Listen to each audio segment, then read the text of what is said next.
नमस्कार, मेरा नाम है राजीव कुमार बजाज यानी आरकेवी और मैं हूं इस वक्त एडवोकेट प्रदीप नंबियार जी के साथ। प्रदीप जी नमस्कार। नमस्कार सर, नमस्कार। और आप सभी लोगों को नेशन नाउ की तरफ से जय हिंद, जय महाराष्ट्र, जय भवानी, जय शिवाजी, वंदे मातरम। वंदे मातरम। प्रदीप जी जय सिया राम। जय सिया राम। हर हर महादेव, हर हर महादेव। और जिस प्रकार अभी अयोध्या के अंदर तैयारियां चल रही हैं, मतलब जबरदस्त हो रहा है साहब। मुझे तो बार बार अपने आप को चूंटी मारनी पड़ रही है, अपने आप को कन्विंस करना पड़ रहा है। रात रात को मुझे सपने आते हैं कि यार ये असल में नहीं हो रहा है, फिर मैं जाग जाता हूँ, फिर मैं देखता हूँ, वापस टीवी देखता हूँ कि यार ये तो असल में हो रहा है। मैं आपको बताऊँ प्रदीप जी, ये बात है 1984 की बात है, 1983 की बात है, 82-83 की बात है। तब से जब पहली बार विष्णु हरि डालमिया जी से हम लोग मिले थे, वो प्रेसिडेंट हुआ करते थे विश्व हिंदू परिषद के। तो कर्जन रोड पे उनका ऑफिस था, 12 खंबा रोड पे ऑफिस था, माफ कीजिएगा, दिल्ली में। तो वो जो बात कर रहे थे राम मंदिर के बारे में, इसके बारे में, उसके बारे में, वगैरह वगैरह वगैरह, तो किसी को विश्वास नहीं होता था कि हाउ इज इट पॉसिबल। तो मैं तो अभी छोटा सा ही रिपोर्टर था, यंग रिपोर्टर था उस वक्त, 40 साल पहले की बात है। तो मैं हर एक को यही बोला करता था कि यार ये क्या, कौन सी दुनिया में रह रहे हैं, मतलब ये तो नहीं होने वाला है। Who knew that suddenly things would change and somebody called Mr. Narendra Modi would become the Prime Minister of India and we would actually be able to see the Ram Mandir come into being. I mean this is a miracle. ये कोई करिश्मा से कम नहीं है, मतलब I'm not joking. I can't believe this is actually happening. What do you think, Pradeep? Sir, in the 80s, as you said, everybody thought, and there was one gentleman named Shahabuddin, I think, who was along with Sayyid Shahabuddin. Yes. हमारे बड़े अच्छे मित्र हुआ करते। The very fact that the masjid was over the temple, he said, this is the greatest example of secularism, that the mosque still is over the temple and it is still on there and nothing has happened to it. He says that the greatest example of secularism, and that was what secularism was. You know, don't talk about these things. But deep within every Hindu, there was that it is still under Islamic siege, that the birthplaces of Ram, Krishna and Kashi Vishwanath is still under Islamic siege. That's what they call it. And independent India deserves something better. But the government and the atmosphere that particular time was so much into giving into those demands that these things should stay, that nothing happened. It was only after the advent of Advani ji ka Rath Yatra, and which was Vishwa Hindu Parishad actually idea of doing it, which BJP incorporated, and then it became a movement. Even then people were not believing it. Even then people were, how will the temple come? How will the temple come? Ji. But then ultimately you had Mr. Narendra Modi coming in 2013. तो जो लोग नरेंद्र मोदी जी को 11 अवतार बोल रहे हैं, तो I don't think, because they have seen these things happen and they never thought it Sir, लोग भावुक हो जाते हैं. They don't mean any disrespect. Yes. इस वक्त हमारे साथ हैं हमारे बड़े पुराने मित्र, बहुत ही अच्छे मित्र, जिनको हमने ना जाने कितनी कुर्बानियां देते हुए देखा है, ना जाने कितनी उन्होंने सैक्रिफाइस करी है राम मंदिर के लिए। और मैं उम्मीद करता हूं भले वो खुद ना चाहें, लोग उनकी जरूर सराहना करेंगे जो उनकी कंट्रीब्यूशन रही है। पहले बजरंग दल में हुआ करते थे, अब विश्व हिंदू परिषद में जनरल सेक्रेटरी साहब हैं शंकर गायकर साहब। जय सिया राम। जय श्री राम। जय सिया राम। जय सिया। देखिए साहब क्या है, इतने खुश नजर आ रहे हैं, इतने खुश नजर आ रहे हैं। मैं सच बोल रहा हूँ शंकर जी, प्रदीप जी और मैं यही चर्चा कर रहे थे। यार मुझे अभी भी रात को कभी कभी डरावने सपने आते हैं कि ये सब झूठ है, और फिर मैं उठ जाता हूँ, फिर मैं जाकर के मैं फिर टीवी ऑन करता हूँ, फिर देखता हूँ हाँ यार असल में हो रहा है। नहीं मैं सच बोल रहा हूँ। मतलब जब वो कोर्ट में फैसला भी आया, ये शायद लोगों को मालूम नहीं है कि जब जस्टिस चंद्रचूड़ ने पूछा, he was also part of the bench by the way, जो हमारे उस वक्त जो चीफ जस्टिस थे साहब, बाद में मेंबर ऑफ पार्लियामेंट बने, उनकी बेंच में उन्होंने पूछा हाउ विल यू प्रूव। अब ठीक है आपने प्रूव कर दिया, अयोध्या में राम मंदिर था, अयोध्या में श्री राम पैदा हुए, लेकिन आप ये कैसे साबित करेंगे कि वहीं पैदा हुए। तो उसके बाद वो जो पीएन मिश्रा साहब जो हैं, हमारे वकील साहब जो हैं, और स्वामी अभिमुक्तेश्वरानंद, उन्होंने स्कंद पुराण का रेफरेंस दिया, स्कंद पुराण, उसको मैच किया जो आर्कियोलॉजिकल सर्वे ऑफ इंडिया के अंग्रेज ऑफिसर्स थे, जिन्होंने जहां जहां पे स्टोन पिलर लगाए थे, और उसका रेफरेंस, एग्जैक्ट रेफरेंस वही मिला, तो जाकर के सुप्रीम कोर्ट जो है वो कन्विंस हुआ कि भाई असल में श्री राम की पैदाइश, उनका जन्म यहीं हुआ है। शंकर गायकर साहब, अब आप बताएं आपके दिल में क्या गुजर रही है अभी कि परसों प्राण प्रतिष्ठा पूजा होने वाली है साहब, प्राण प्रतिष्ठा पूजा होने वाली है रामलला की। अब आप बताएं। और गायकर साहब, हम आपको 2000 से देखते हुए इसके लिए लड़ते हुए, 2000 से आप बजाज साहब के शो में आते थे इन मुंबई में, उसके बाद सहारा में, एक साल कम कर दिया प्रदीप जी, एक साल आपने कम कर दिया। 1999 बिल्कुल लगातार हम आपको देखते आए हैं जी। शंकर जी आप बताएं अभी दिल में क्या है, जरा दिल की बात सामने रखें।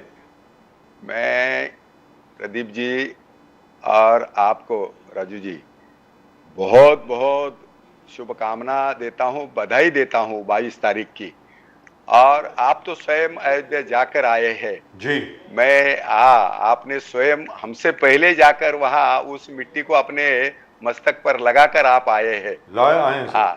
हाँ बिल्कुल, ये मैंने देखा भी है और थोड़ा महसूस करता हूं।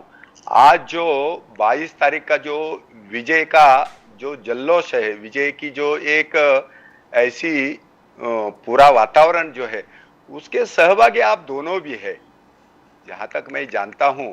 क्यों तो ये अकेला शंकर गायकर, अकेला किसी विश्व हिंदू परिषद, अकेला बजरंग दल, इसका ये विजय नहीं है।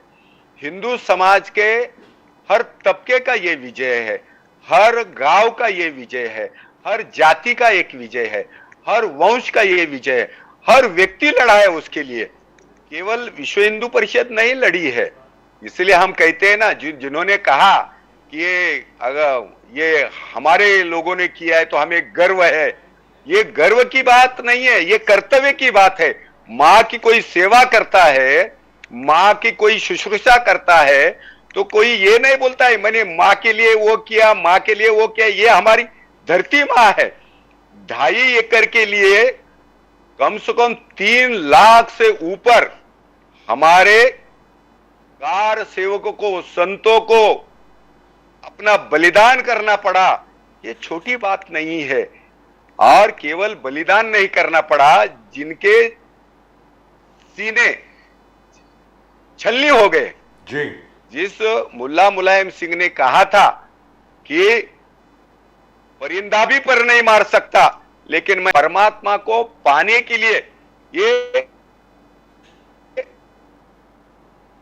हम अपनी जन्मभूमि को नहीं पाया है, अस्तित्व को हमने पाया है, अपने शख्सियत को हमने पाया है, अपने परमात्मा को हमने पाया है, जिस के रास्ते पूरा विश्व चलता है, जिसका उदाहरण ये काव्य नहीं है, रामायण ये जीती जागती तस्वीर है, ये मार्ग है।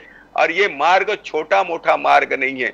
इसी मार्ग पर चलते हुए हमने आज का जो दिन जो पाया है, उसको हम अपने हाथ से नहीं लिख सकते। मैं बोलना भी मेरे लिए दुश्वार है।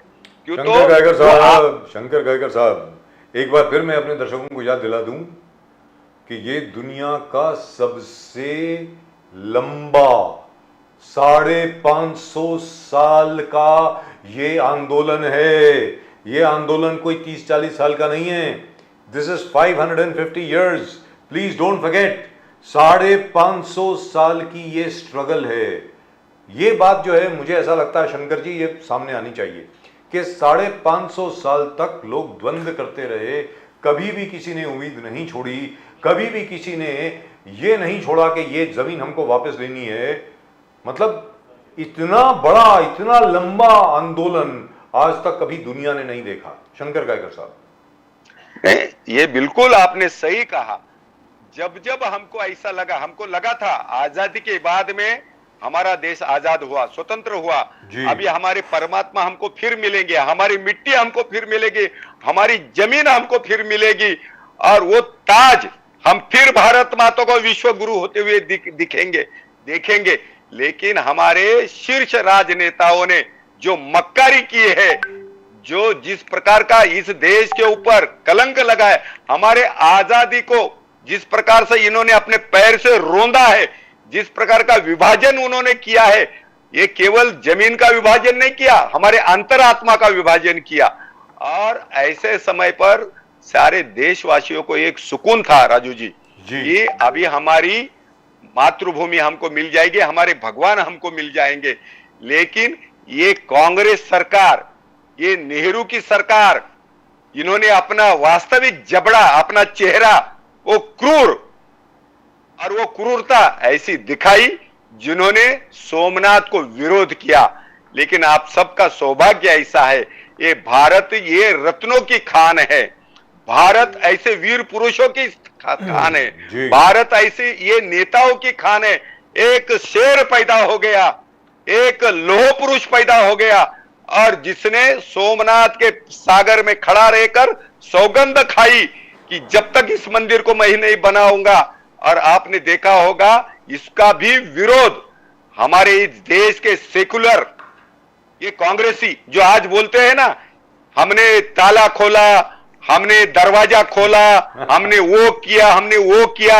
इनको पूछो ये आंदोलन किसका था? ये कांग्रेस का आंदोलन था। ये दाऊद दयाल खन्ना जैसे उनके उत्तर प्रदेश के बहुत बड़े नेता है, ये कांग्रेस ने सौगंध जो उठाई थी, ये मक्कारी किसने की? उसको इन्होंने पार्टी से दूर किया। फिर विश्व हिंदू परिषद के हाथ में यह आंदोलन आया। जैसा हमने कहा कि सोमनाथ का आंदोलन ज्यादा नहीं करना पड़ा आज जैसे, लेकिन राम जन्मभूमि का आंदोलन जैसा अभी आपने कहा, तो राम जन्मभूमि का आंदोलन लगातार चलते रहा। आपको मैं बोलता हूं लगातार चलते रहा। और जब हमने 3.25 लाख संतों का बलिदान दिया, उसके बावजूद भी इनकी इच्छा पूरी नहीं हो गई सरकार की। ये सेकुलर सरकार संविधान के अनुसार नहीं चली। आज जो राम जन्मभूमि का जो न्याय मिला है, ये हिंदू समाज को न्याय हिंदू समाज ने नहीं पाया है। हमने तो बलिदान देने का काम किया है, सेवा का काम किया है, लेकिन ये संविधान का विजय है, ये हमारे संविधान का विजय है। हम जिस प्रकार के संविधान के ऊपर विश्वास रखकर आज नहीं कल नहीं हम आंदोलन करते रहे, सीने छिलते रहे। गायकर साहब, मगर हम लोग देखें कि ये निष्ठा, आपका संघर्ष, विश्व हिंदू परिषद का संघर्ष पूरे दुनिया ने देखा, पूरा दुनिया ने देखा। मगर आज जिस प्रकार से मोदी जी, नरेंद्र मोदी जी खड़े हैं, एकदम अटल तरीके से खड़े हैं कि हाँ ये होगा वो होगा, उनका निष्ठा देखिए, अनुष्ठान 11 दिन से लगातार रामलला का इंतजार में, स्वागत में उन्होंने अपना खाना भोजन सब एकदम समाप्त कर दिया। सिर्फ नारियल के पानी में जी रहे हैं, नारियल के पानी में जी रहे हैं। वो सो रहे हैं, खाट पे नहीं सो रहे, जमीन पे सो रहे हैं, जमीन पे सो रहे हैं।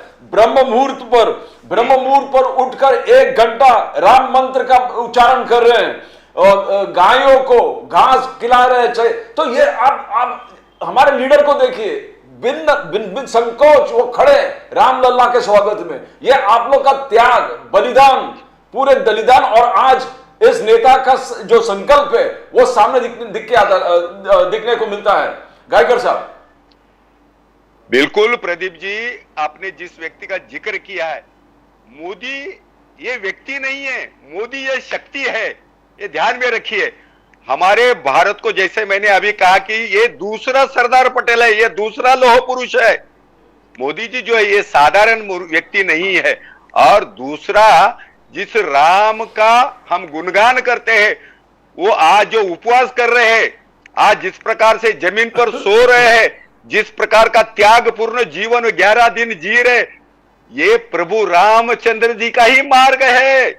प्रभु ने अपने सारे, आपने देखा होगा, वलकल पहनकर प्रभु चले, बिगर चप्पल में मेरे प्रभु रामचंद्र चले, जटा, उनके बाल पूरे जटा हो गए, कंदमूल खाकर मेरे प्रभु जीवित रहे 14 साल, 1 साल नहीं 14 साल। ये आज मोदी जी की मैं राम जी से तुलना नहीं कर रहा हूं, लेकिन राम जी वो सत्य का मार्ग है। राम जी वो ऐसा अद्भुत शक्ति है, ऐसा पावर हाउस है। और मैं यहां तक ये कहता हूं, जब तक इस मार्ग पर अगर हमारे देश के राजनेता चलेंगे और इसी राह पर वो चलेंगे, तो आगे चलकर ये काशिया और मथुरा इसी प्रकार से व्यक्ति निर्माण होना चाहिए। राम ये व्यक्ति है, राम को हम भगवान के तस्वीर में नहीं बांधना चाहिए। राम ये विचार है, राम ये सहानुभूति है, राम ये विनय है, राम ये संघर्ष है, और वो ऊर्जा है, वो तपश्चर्या है। राम ऐसी तपश्चर्या हमारा देश के प्रधानमंत्री आज कर रहे हैं, और लाखों लोग आज कर रहे हैं। आपको शायद पता नहीं होगा, मैं बताना चाहता हूं कि जिस 92 के अंदर जो संघर्ष हुआ, 90 में जो संघर्ष हुआ, आज तक प्रदीप जी, आज तक कई लोगों ने 30 साल हो गए जूता नहीं पहना, अपने सर पर पगड़ी नहीं पहनी, अपने घर पर छप्पर नहीं रखे, अपने कई लोगों ने अभी तक शादी नहीं की। कितना त्याग है! अरे ऐसा परमात्मा के लिए, अपने भगवान को पाने के लिए ऐसा दुनिया में कोई त्याग नहीं करता, ये ध्यान में रखो। जी दुरुस्त बात।